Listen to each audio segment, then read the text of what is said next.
Yengbe Punamupu Manipuri Talents YouTube channel Sigi Market Amnochari Mayamasi Pudun Lecture videos Reki Manipur question and answer khara Mayam the share Tawjake Abidimian videos of Hujarge.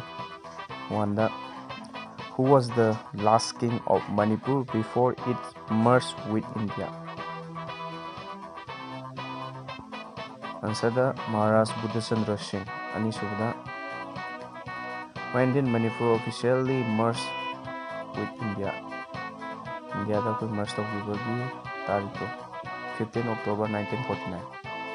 Three what is the name of floating biomass found in Loktak Lake ta phangiba floating biomass to mamin du kaino from these mathang the fourth suda which India freedom fighter from Manipur was hanged by the British in 1891 da hang tawgiba freedom fighter do Manipur dagi British candidate mathang suda who sport event similar to wrestling in traditionally play in Manipur. Haidi wrestling manaba Manipur da lay masana do karino mukna. Adu mathang taruk suda which is the largest district in Manipur by area. Manipur jigi area jigi matung ino kwadi chawba district to Chuchanpur district. Yengbe Punamupu Manipuri Talents YouTube channel Sigi Market Amnochari Mayamasi Pudun Lecture videos Reki Manipur question and answer khara Mayam the share Tawjake Abidimian videos of Hujarge.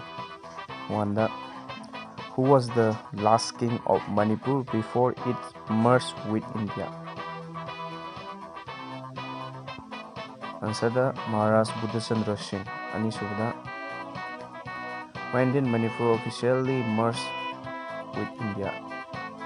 India da koi merge tawkhibagi tarikh to 15 October 1949.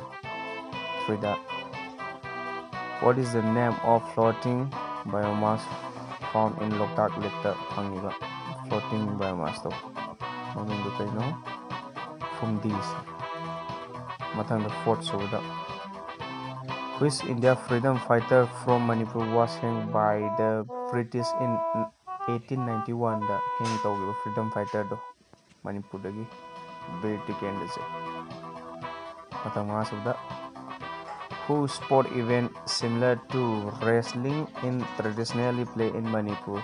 Haidi wrestling manaba Manipur da lay masana do karino mukna. Adu mathang taruk suda which is the largest district in Manipur by area. Manipur jigi